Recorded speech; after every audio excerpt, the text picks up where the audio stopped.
Hello, friends, and welcome to the Follow the Moon Challenge. My name is Alice in Wonderland, and I'm a little bit obsessed with the moon. This 2026 Follow the Moon Challenge is going to be unlike any other moon challenge because all of the moon cycles in 2026 are slightly shifted and different from what they usually are. We always do this challenge in Aquarius season because Aquarius helps us to think about things differently and to think outside of the box. So it's a perfect time to learn something new about the moon. So I think we're all going to learn something new together about the moon, myself included. I think this challenge is going to be really interesting. So whether you've done the challenge before, I think this is going to be something new and exciting. And if you haven't done this before, then of course it's going to be new and exciting. So I'm really excited to jump into today's video. Know that we are premiering them live every day for 30 days at 11 a.m. Without further ado, let's jump into today's video. Welcome to day 25 of the Follow the Moon Challenge. We've got another waning crescent Capricorn moon day today. And around this time is you can kind of start to see the moon in the sky on your way to work in the morning. But because it's in the daylight, in the daytime, and because the crescent is so small, sometimes it's hard to see it. It has to be like the perfect clear day, and sometimes you'll see it on your way to work in the morning as we get closer and closer to the new moon. But remember, when we have our new moon, it will be rising at the same time as the sun. So we have a very small window. And like I said, the sky conditions have to be totally perfect in order to see it during the day. So to refresh your memory about Capricorn energy, Capricorn season starts on the winter solstice or Yule, which is the first day of winter. And oftentimes the most difficult part of winter. So traditionally, it was all about conserving your resources and saving your energy so that you make it through to spring. Capricorn is the last of the earth signs of the zodiac, along with Taurus and Virgo. So now that we've experienced all of these earth energies, how do you think that they compare? The earth signs have so much to do with the physicality of things. It's your daily routines. It's the things that you can physically, tangibly touch in your life. They deal with reality and practicality. So when the moon is in an earth sign, having your earth signs be dedicated to the days that you're getting stuff done in regards to the things that support your body and your daily life. This could be anywhere from meal prepping.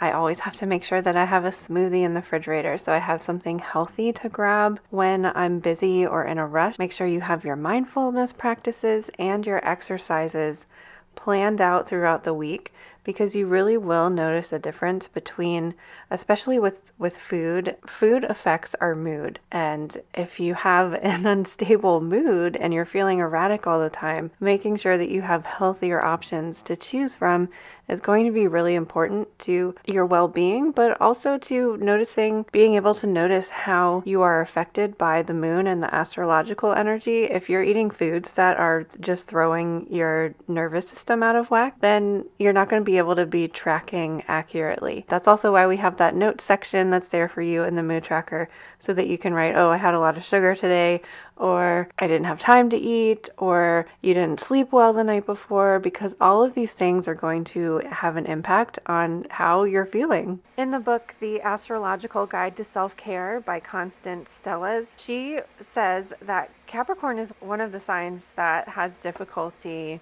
practicing self-care because they're constantly on the go and moving and trying to achieve something. So for Capricorn, she recommends to set self-care goals. That way, Capricorn is still striving to achieve something and checking and getting that satisfaction of checking it off their list when they've completed it.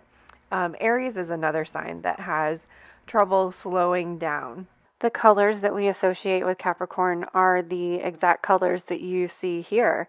If you were to go outside and take a picture right in the middle of winter, you're going to have the blue sky and you're going to have these neutral grays and these bare trees that don't have any green or fruit on them. The lack of resources is really what gives Capricorn its drive to make it through the winter. They're able to be creative and get to that end point or get to that light, which is the sun at the end of winter, without that many resources. We've gone through the celebrations during Capricorn season, so now we need to figure out how to get through the rest of winter months and still have food to eat and still have supplies to heat our home. So Capricorn's energy is all about determination and building and climbing and success and achievement and getting to that goal, climbing to the top of the mountain. This is a wonderful time to visualize sitting at the top of the mountain or sitting where at the end of your goal and have that vantage point and perspective that allows you to see, oh, what would it take? What are the steps that I need to take to get to the top of this mountain? When you're at the top, visualize you're at the top. When you look down, what are the steps? Or you could start at your goal and work your way backwards. So this is why we use the action plan in the Just a Phase Moon Planner, so that you can come up with like 3 things that you can commit to this month that are going to help you get to your goal. The mind map gives you an opportunity to just brain dump all of your ideas. Like, how can I make this happen? Like, no matter what it is, just write it down and it might inspire or spark an actual idea that might work. And this is the kind of stuff that Capricorn likes to do. They like to succeed. They like to figure out how to succeed. And they like to accomplish and complete those steps. And again, this would be a good time to look ahead at the Pisces new moon information and maybe start journaling and filling out that information there. And the reason I say that is because you don't have to only do the new moon stuff on the new moon. Do it when you have energy. This planner is all about figuring out what your cycle is and how you can best get into that flow and to that rhythm. So for example, I reserve Capricorn days to do my bookkeeping, my taxes, the stupid stuff that you don't pay bills, the stupid stuff that you don't like to do, but needs to be done because you won't be successful unless you calculate those numbers. But because we have a waning crescent moon this month and I might be lacking energy at this time, I will still do things that will help that tap into that Capricorn energy. I might just print out the reports that I need, or I might just calculate the things. That way, that stuff is ready and done for when I do have the energy. I can just pick it up and complete that task when I have the mental capacity to do so. I highly recommend using this Capricorn energy to do the mundane tasks that you need to do, those last minute tying up the loose ends while we're still in this waning crescent moon and while we're still in this Capricorn energy. What I'm encouraging you to do is to get your mundane tasks done now while we're in Capricorn or Aquarius before we hit Pisces in the next 3 days, because a Pisces new moon is going to dive deep. It's going to have you feeling emotional, dreamy, spacey, and so you want to get those taxes done today or tomorrow and during Aquarius if you have to. But just a fair warning, from one space cadet to another, or one moon pirate to another, you want to get your mundane tasks done within the next few days. So your Capricorn permission slip is to just keep climbing. Do those little mundane tasks that will help you on your journey. Or, because Capricorn is technically the sea goat, just keep swimming. Thank you for joining me for day 25 of the Follow the Moon Challenge. I hope that you feel encouraged and determined to build and climb whatever mountain it is that you're trying to climb.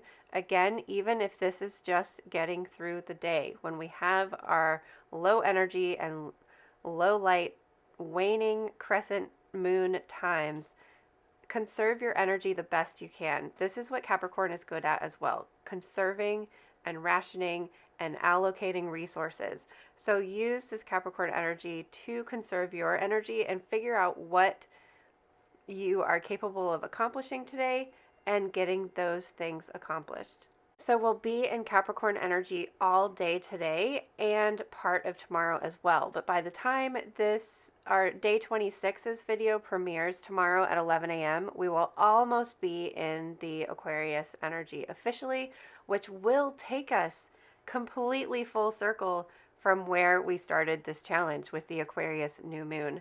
So I hope you can join me tomorrow for our second round of Aquarius energy, and I hope to see you then.